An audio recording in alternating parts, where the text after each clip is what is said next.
أبزي هاجر ترى جنزب أتيخا ورك اختقبل مرأي لمود حقيو إذ نجر كن رئيلو النخل أو هاجر دبايو لما عنتي كابت ورك التفق نأتي إماجن تلعيدنا أب مقت برخا كساب تسرح نابر المتصاوتي حبير ناس لنريو ويقود النابلكم حبيركم نزنحو نابز channel حدش تزخونكم سبسكرايب بمقبر بيتسب كونو نابلكو لايكن شارن بمبال دما ناب كلو نكباصح دقفكم اي فلاين نكبل فتو ازي هاجر اب ጫካ ዝኾነ ቦታ ናብ ከምዛ ዓይነት ምዕርግ ትኽትከውን ዝሓገዛ ብትዕድል ተተፈጥሮዩ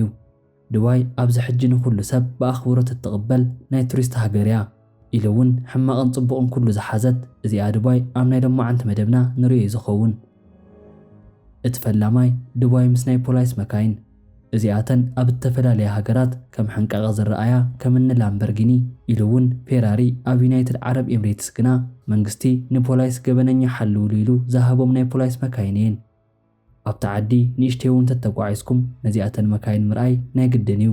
እዚኣተን ድማ ከምኒ ቡጋቲ ላምበርጊኒ ኣቫንታዶር ወይ እውን BMW ኣብዚ ሕጂ ድማ ከምኒ ቴስላ እውን ከይተረፋ ናይ ፖላይስ መካይን ኮይነን ምርኣይ ልሙድ ነገር እዩ እዚኣተን ኣብ ዱባይ ንናይ ፖሊስ ጥቕሚ ዝውዕላ መካይን ኣዝየን ክባራትን ናህረነውን እዚኡ ክበሃል ዘይክእል ኣዝየን ቁልጥፋትን እየን እንተወሓደ እውን ሕድሕደን ክሳብ 10 ሚልዮን ዶላር ከውፅኣ ከም ዝኽእላ ይፍለጥ እዩ እዚ እውን ንናይ ዑደተኛታት ኣቓልቦ ንምስሓብ ተባሂሉ ዝስራሕ ከም ዝኾነ ይግለጽ እዩ እቲ ካልኣይ ዱባይን ተሰንደዋ መካይንን ኣብ ዱባይ እቲ ካልእ መደነቕ ገጽ ድማ በብቦቱ ተሰንዴን ዝረኣያ ኣዝየን ክባራት መካይን ስለ ዘለዋ በቲ ኩነታት ሃብታም ቀልቢ የብሉን ከም ዝበሃል እዚኣተን መካይን ንብዙሕ ሰብ ናይ ሕልሞም መካይን እንትኾና ኣብ ሓደ ድማ ብኸምዚ መልክዑ ኣብ ጎደና ተሰንዴን ምርኣይ ልሙድ ኮይኑ እዩ እቲ ሓደ ምኽንያት እንትዝረብ ኣዝዩ የስሕቕ እኳ ተኾነ ካብኡ እቲ ሓደ ግና ሓደ ሃብታም ናብ ኤርፖርት ልክዕ ምስ ከደ ኣብኡ ገዲፍዋ ብምኻድ ዝርስዓ እንትኾን ካልእ ድማ ንእሽተይ ዝኣክል ጻሕታር ምስ ረኣዩላ ብቕልጡፍ ዝገድፍወን መካይን ከም ዝኾና ገሊፆም እዮም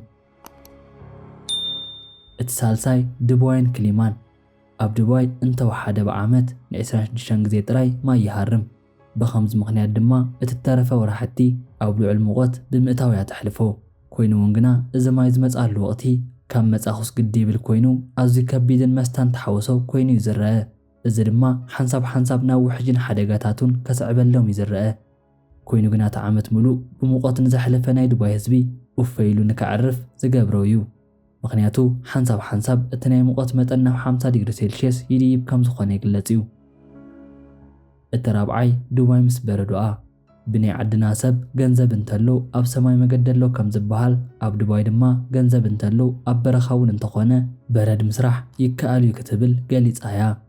ዱባይ ኣብ ዓለምና ኣሎ ተባሃለ ናይ በረድ መጻወቲ ዘለዋ እንትኾን ኣዝዩ ብዘገርም መልክዑ ዱባይ ኣዝዩ ሙቐት ዝኾነ ጸባይ ኣየር ዋላ እኳ ተሃለዋ ኣብ 22 ስኩዌር ኪሎሜትር ዝዓረፈ ስኖ ፓርክ ካብ ምስራሕ ግና ክዓንቅፋ ኣይከኣለን እዚ ፓርክ እውን ዕድመ ዘይግድብ ናይ መጻወት ቦታ ዘለዎ እንትኾን ካብኡ ብኢሱ ድማ ብኣርክቴክት ተሰርሐ ብዝመስል ምስ ፒዮንግያንግ ምጽዋት ተደሊኻ እውን ዝከኣል ኮይኑ ኢኻ ትረኽቦ እዚ ከመይ ክኸውን ይኽእል ንእትብሉ ድማ ሕጂ እውን እንተኾነ ገንዘብ እንተሎ ኣብ ሰማይ መገዳሎ ዝብል እዩ ዝኸውን እቲ ሓምሻይ ዱባይን እንስሳት ዘቤትን ናይ ዱባይ ዓረባትን ናይ ንጉሳት ዓሌት ዝኾኑ ብኸምዚ መልክዑ ናይ ኣንበሳ ይኹን ናይ ነብሪ ዓሌት ካብ ቁልዕነቶም ምዕባይ ልሙድ ነገር እዩ እቲ ሻድሻይ ዱባይ ምስ ተናህር ዘለወን መካይን እዚኣተን ንግዚኡ ኣብ ፊልም ጥራይ ንሪኤን ዘመን ዘምጽኦ ነፈርቲ መካይን ኣብዚ ሕጂ ኣብ ናይ ዱባይ ሰማይ ምርኣይ ልሙድና ኾነ እዩ ተሰርሓሉ ምኽንያት ድማ ንናይ ታክሲ ግልጋሎት ንመሃቢ ክብሉ ገሊፆም እዮም እቲ ሻውዓይ ዱባይን ባስ መጸበይን ቦታ ኣብ ዱባይ ጎደናታት ከምዚ ዓይነቱ ባስ ስቴሽን ምርኣይ እውን ልሙድ እዩ ኢሉ እውን ድማ በቲ ንፈልጦ ዓይነት ቆርቆሮ ተሰርሐ ዘይኮነስ እቲ ሰብ ኣብ ኣዝዩ ሙቐት ስለ ዝነበረ ንእሽተይ ዝሕለ ክብል ኤሲ ተገይሩ ተሰርሐ እዩ ብሓፈሻ ድማ 636 ዝኣኽሉ ኣብቲ ከተማ ከም ዝተሰርሑ ይግለጽ እዩ እቲ ሻምናይ ዱባይ ምስ ናይ ወርቂ ዕዳጋ ከምቲ ዝፍለጥ ዱባይ እንትለዓል ወርቂ ምስኡ ከም ዝለዓል ዝፍለጥ ነገር እዩ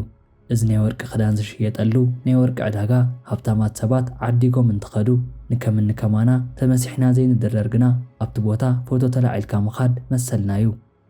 ብኸምዚ ምኽንያት እውን ኣብዚ ሕጂ ብዙሓት ቱሪስትታት ንክመጽዋ ዓቢ እጃም ገይሩ እዩ እትታሽዓይ ድባይና ዋልድን ኣብ ዱባይ እቲ ካልእ መሕዘኒ ገጽ ድማ ብብዝሒ ኣካልን ሸይጣን ዝሓድራ ዋልድ ምህላውን እዩ። እታ ሃገር ድማ ናይ ዑደተኛታት ሃገር ስለ ዝኾነት እዚ ነገር ብበዝሒ ክሰፍሕ ገይርዎ እዩ። ናይታ ሃገር ናይ ጸጥታ ስራሕቲ እውን ነዚ ስማ ንከጥፍእዎ ኣብ ልዑል ስራሕ እኳ ተሃለዉ እዚ እዩ ዝበሃል ግና ለውጢ ክረኽቡ ይከኣሉን። ብፍላይ እውን ኣብ ዝተፈላለዩ ሕቡኣት ክለባትን ባራትን እየን ዝርከባ። ነዚ ስራሕ ዝሰርሓ ኣዋልድ ዝመጻሉ ድማ ካብ ዝተፈላለዩ ሃገራት ከም ዝኾነ ክፍለጥ ተኻኢሉ እዩ። ፖላይስ ኣብ ዝተፈላለየ ግዜ ናይ ሃንደበታዊ ፈተሻ ብምግባር እንተረኺቦምን ግና ብቀጥታ ዲፖርት ክገብርዎንን ክኣስርዎንን እዩ ዝረአ።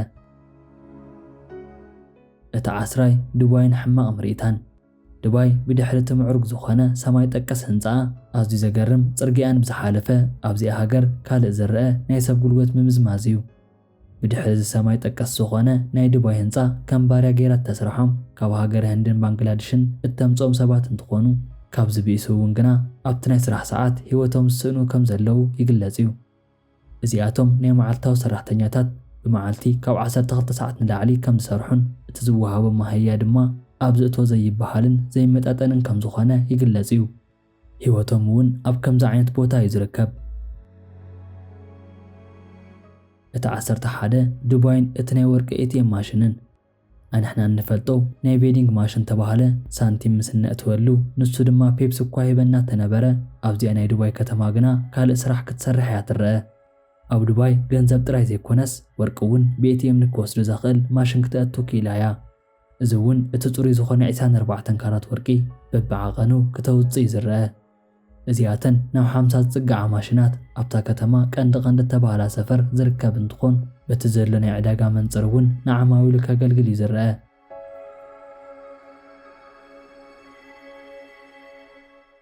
እቲ 12 ዱባይ ምስተናለዋ ዝበሃላ ሆቴላት።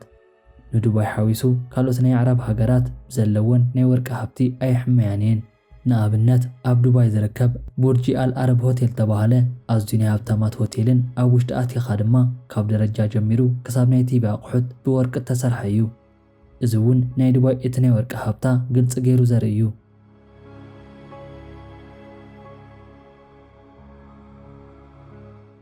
እቲ 13 ዱባይ ምስ ናይ ህዝቢ ትራንስፖርት።